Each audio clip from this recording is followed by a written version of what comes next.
Okay, 1, 2, 3 testing. Hey everyone, Lucas here, and today I want to talk about 10 things that I learned on my first year of film photography. I can't believe it's a year already, But yeah, I made a small list of things that I find really important, so I hope this really help you guys.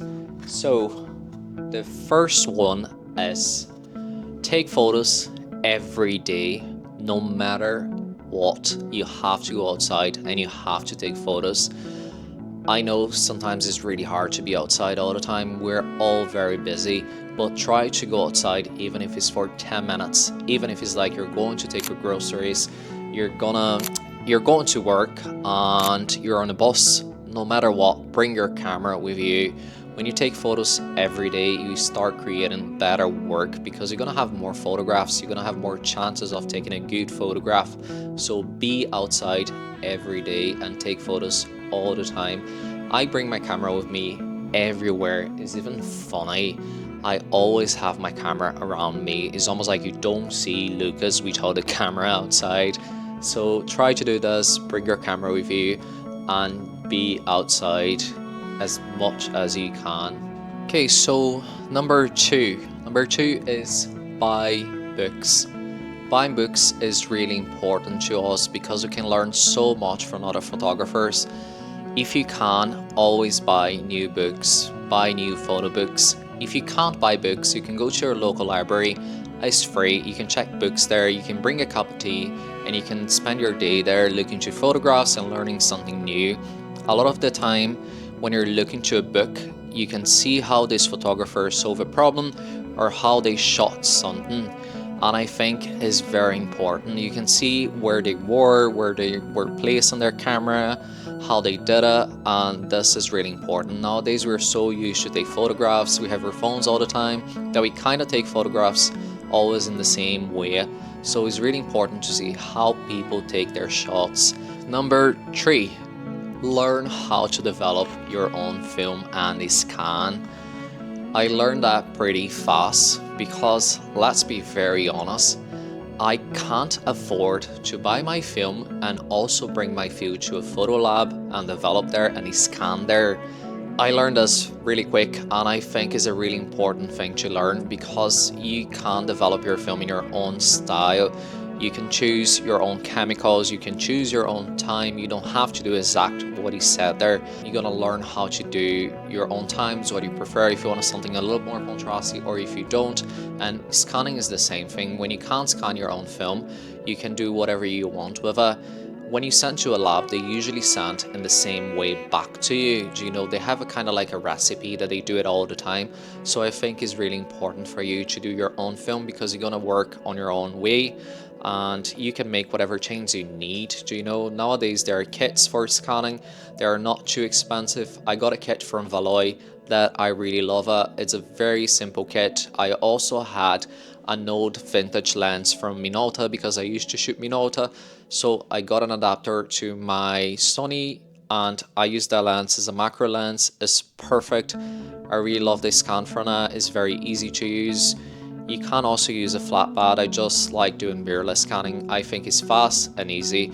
If you want, I'm gonna put on the description below information about Valoy kit and you can just check it out. Number 4 is print your own work. You have to print your work. You have to print your photographs. It's like when you have a physical print, it's completely different than looking to something digital. I know you can check on your iPhone, you can check on your iPad, but having the physical print is really important. I think when you print your stuff, you can make like series, you can make a zine, you can make a book. If you need to do an exhibition and you need to make a series for it, when you have everything printed, you can put it on a table, you can put it on the floor, and it's much easier to check or to create a body of work. Also nowadays you have some options of buying cheaper printers. I had a lot of recommendation on the Canon selfie ones. I also saw photographs from it. You can't really sell those prints, but you can use it for yourself too. They're very good if you're just checking your work.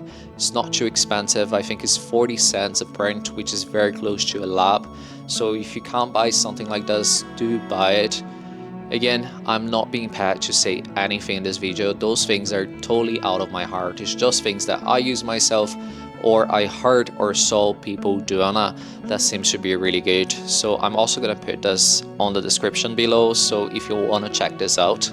Number 5, go to photo walks. Get together to your local photography community. It's really important to meet new people. When you meet new people, you're going to learn from them.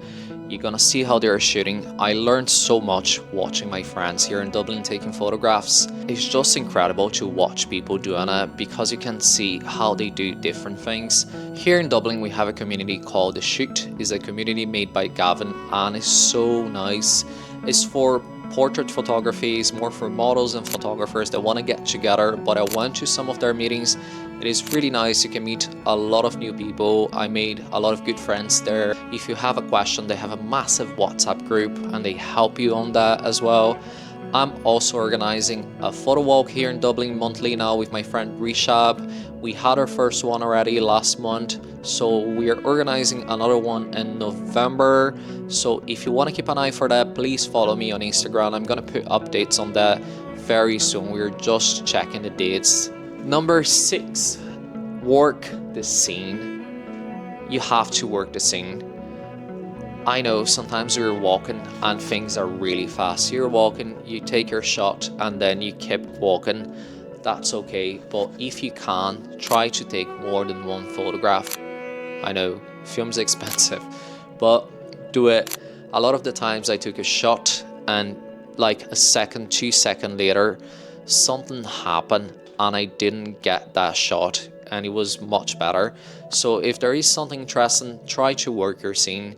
It's easier if you are at an event, at a parade, because people don't really mind that you take their photographs, so you can't stick around and take like 3, 4, 5 shots, you know, and usually you're gonna get a better shot or you're gonna have an option of shots that you like. So if you can't work your scene, try to do it. Number 7, I think, is the most important one. Get close to people. You have to get close to your subject. I think that's the most I see people doing it wrong. People are afraid of getting close, and I think if you do street photography, you have to get close to people. You can't be afraid of doing that. You know, that's like literally one of the most important things. You're outside, you're not doing anything wrong, you're just taking photographs, so you can't get close to people. There is a thing that I do every month. If I'm not feeling very confident, I try to do a day or two where I just take photographs a meter away from my subject and I make sure that they saw me taking that photograph. Because by doing this, I think I can overcome this fear and get more confident. And again, going back to number 1, if you take photographs every day, if you're doing it all the time, you're not gonna have this fear.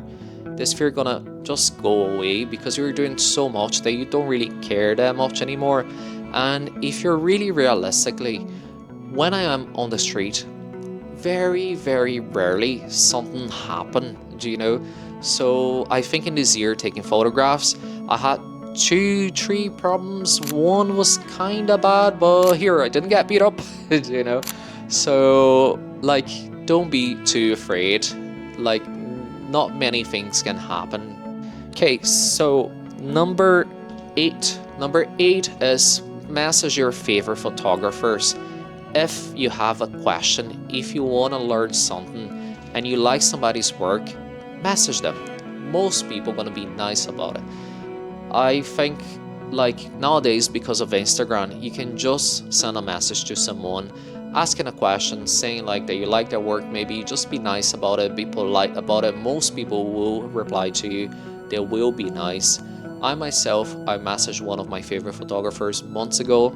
I had a problem by being confident on the street, like we just spoke about it. I had 2 weeks which were like really bad. I couldn't get close to people. I was just afraid of taking photos, and I follow this photographer. I really like his work. I'm not gonna say his name because I don't know if you want to be mentioned, but he's quite known and his work's really bold. So I messaged him and I asked him, how do you do it? How do you make those photographs? And after 3-4 days, he replied to me and he was really nice about it. he explained to me what he does. He was the one that actually gave me the exercise. He was like, try to shoot a meter away from people and make sure they saw you. Just don't be a dick about it. That's were his words, you know. And it really helped me. So if you can, message photographers, ask them questions. You always trying to learn, you know, so people gonna be nice about it. If they don't reply to you, whatever, it's fine. Maybe they're busy. You don't know what's happening in people's life. Maybe they have a lot of messages. So don't worry about it. Just be nice and message them. Number 9, restrictions. What do I mean by that? Make restrictions in your work. Make small things. They're gonna help you learn. They're gonna help you see things in a different way. Like simple things like I shoot just black and white. That's a small restriction, or maybe a big one. You know, you can do this. You can maybe shoot black and white just for a whole month, or say you want to learn how to do street portrait. Just do portraits for a whole month. Go outside and be like, I'm just gonna take photographs of people where I stop them and ask them for this portrait, and then you're gonna learn something new with it. Sometimes say like you could be a whole new month where you just take slow shutter photographs. You go outside for a month and you just do this. I'm sure after this month you're gonna have learned something new and you're gonna use this on your future work. So I think restrictions are really important for us photographers. Even like you could be like, oh, this year I'm just gonna document these 2 streets. So you're just gonna take photographs there. Imagine the body of work they're gonna create in those 2 streets in your city. So by creating small restrictions, you're always gonna help to grow, to create a new work, or to create maybe an exhibition. You can make a zine. So I think they always help you to learn something new as well. So always create some restrictions in your work if you can. Number 10 is have projects. This one is really hard to me. I'm the type of person that I'm very, let's say, action. I like going outside and I can photograph for hours. I can photograph every day and I can be like non-stop doing it because I like doing this. But I don't really like sitting down and thinking about my work, thinking like, why am I doing this? Why did I take this photograph? What do I want to say with this? What do I like? What do I don't? I kind of know what I do. I kind of know what I'm doing, but I don't really think too much about it. So sometimes my projects, they kind of like, they just born by itself. Sometimes I look at my photographs and I'll be like, oh, whoa, I took a lot of photographs like this. Like I have a small project where I take pictures of people sneezing. It's very stupid, I know, but I like taking those photographs. So every time that somebody sneezes in front of me, I will take a photograph, you know. So you can create projects that can be mini fun to you or can be really stupid like mine. Whatever, you know, I just think they're important. And when you see your work after a year or 2, you're gonna be like, whoa, I have this body of work on that. Maybe I can do something with it. Maybe some people are gonna be interested. Maybe some people are gonna see that. So those were the 10 things that I think were very important in my journey. I think they really helped me. I always look at them. I always try to remind myself of them because sometimes we forget things. So I really hope I help you with something in this video. And if you like this video, please don't forget to like and subscribe. And if you can, share with your friends, comment below. That's really important to me because I'm a new channel. I'm still small. So don't forget to do this. Thank you so much for watching. Bye.